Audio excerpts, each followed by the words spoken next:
Okay, so this is my predicted 11 for Genk tomorrow. I actually did do this video previously, and my perception on it has changed because of the opportunity to go and win the group. And I've said this in numerous videos now. West Ham's ability to win this group will benefit us massively come next month. So I have made some slightly stronger additions than possibly I wouldn't have done, but by and large, it's relatively the same team. Areola in goal speaks for itself. He's been brilliant in the cup competition so far.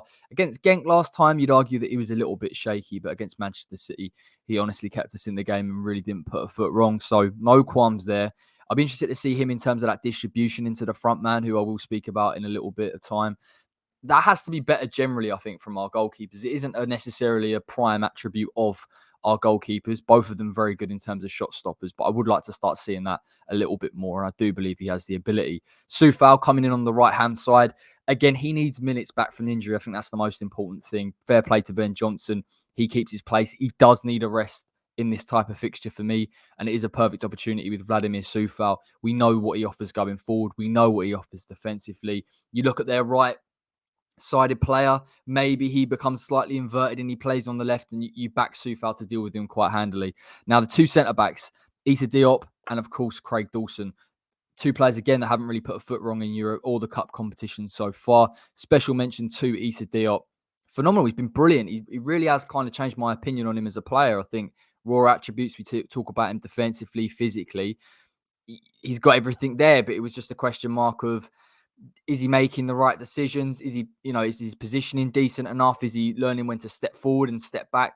For me, every time I've watched him play in Europe, he's got it spot on. So again, I'm excited to see him. Excited to see him with Craig Dawson, see what those two can do together. And of course, I back them. I know they've got a 6'7" striker, but last time out, that wasn't really the threat in terms of getting him beyond. Fredericks at left back. Yes, you won't like it. Yes, you probably won't agree with it. The reason why is I just feel that Aaron Creswell does need a rest. He's played regularly in Europe and in the Premier League and in the cup competitions as well.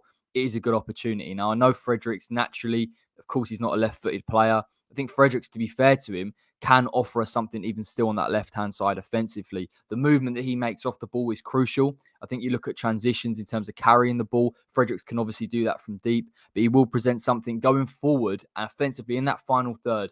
I think West Ham need to start stretching play a little bit more. And I think fair play to Fredericks, even if his quality and his end product isn't necessarily there, the intention to get him beyond high and wide is actually crucial to the way that West Ham are going to try and break down Genk. Now, I had an initial pair of Souček and Krau, but given the importance of the game, I have gone for Declan Rice.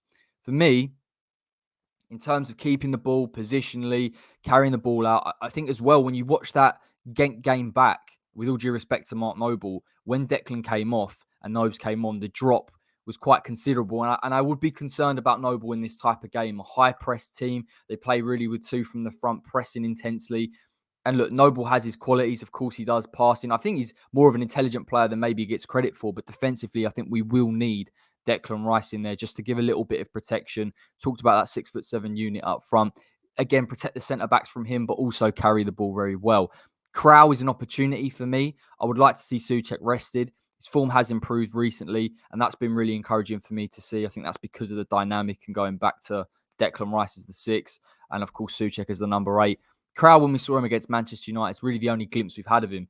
Really impressive in terms of positioning, reading the game very well. Yes, he's not the most athletic, but I think this game may give Declan Rice the license to get forward if that's the case. And we could see a possible partnership, maybe a rotation partnership going forward. So I do want to see a little bit more of Krau. And I think as a double pivot, that is relatively strong. Now, the number 10 I've gone for is Manu Lanzini. The thing with Manu is I just love the way he plays. I love the way he can drop in deep. He's always showing for the ball. We talk about a high press team. I think with the quality of passing that I've seen from Krau and obviously from Declan Rice this season, I think having that option of Manu Lanzini to play between the lines, get it on the front foot and turn and transition, which again, against Aston Villa, I was so impressed with him in terms of getting in the box and creating the overload, because you don't always associate that with Manu Lanzini. So it seems to me like, again, he's really shown his quality on the ball and dealing with pressure, but he's also understanding the system a bit more. So I do think that's actually quite a strong option in the 10 position. I've gone for Vlasic on the left. He will come good. I back him. He really will. I honestly feel that you look at the previous stats. I've seen clips of him. You look at him for West Ham, yes, of course, he does need to get up to pace with the Premier League. It's a different dynamic. But in terms of what he can do as a number 10, albeit on the left-hand side, I feel that he can deal with pressure long-term better than some of our 10s at the minute, and we will see that. He'll drive to the byline. I saw that against Southampton. There are things in his locker that he definitely does have. And the more game time Vlasic has, the more I think that he can become accustomed to the team, the way that we play, the overload, and how important that is in the final third. And we'll eventually see his quality. Yarmolenko on the right-hand side. Now, I possibly feel more comfortable with this option because of who I've put up front initially as the number 9.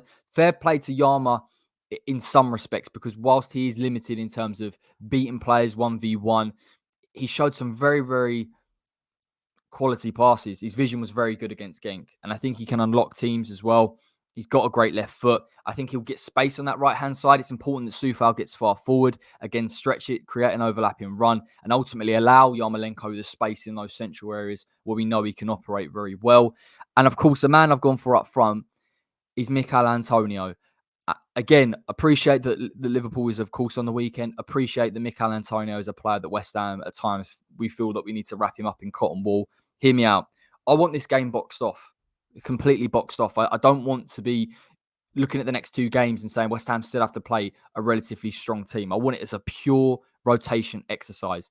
And what I've seen, and listen, we've been fantastic in Europe. Again, we haven't conceded a goal. All the performances have been mature. But just in terms of that false 9, it clicked for around 10, 15 minutes against Genk, where I think the players became more comfortable in possession, more composed, were looking for the runners. I just want an opportunity here to get a player in Mikel Antonio that A, can hold the ball up and introduce the attacking midfielders, but B, stretch the defence of Genk. Obviously, he's important on the transition, but just stretch and get in beyond. I think that's what West Ham have lacked when we've played the false 9. And I don't think there's anything necessarily wrong with having Mikel Antonio for the first 60 minutes. West Ham, again, will start strong with some decent players. Declan obviously in there. And we can look to get that early goal or maybe 2 goals. And then we can start to manage the game from that point on. But that has influenced my decision, I think, in terms of going into this game with that carrot. And if West Ham can get that, and if Moyes can get that, that is crucial. Granted, of course, it's a tightrope, essentially, when you're coming up against Genk and then Liverpool on the Sunday. You have to be able to pick your moments. You know, how long do you leave Deck on? How long do you leave Mickey on? Do you get to a point where West Ham start incredibly strong in the first half, we're 2-0 up, or do we think, let's just rotate now? So those are questions for David Moyes. But for me, again, happy to rotate the back 4 because of what I've seen in terms of the quality of the players. But just in terms of keeping that performance and that standard very high, I think we do need Antonio to stretch play a little bit more. I think that is crucial. And I think we need Deck as well to orchestrate from deep, deal with the pressure, which is important. And then I've obviously added Manu Lanzini in there who can give them a supporting option. So that's my team for tomorrow, for today even, when this comes out. I am looking forward to the game. I'm really excited for European games. Of course I am. And I hope the boys can get it done. I'm absolutely sure they can. Quick turnaround. Obviously, we've got Liverpool on Sunday. So you get your preview for that probably on Saturday morning. Going to try and break down how we can deal with Mohamed Salah, but also how I feel that West Ham do have a chance in this game. Always in these games, it's about big moments. It's about when to take your chances, when to be brave. But listen, we will talk about it in depth. Obviously, take care. Come on, you irons. Fingers crossed we're talking tonight. And we've obviously got the 3 points. And Europe is done and dusted.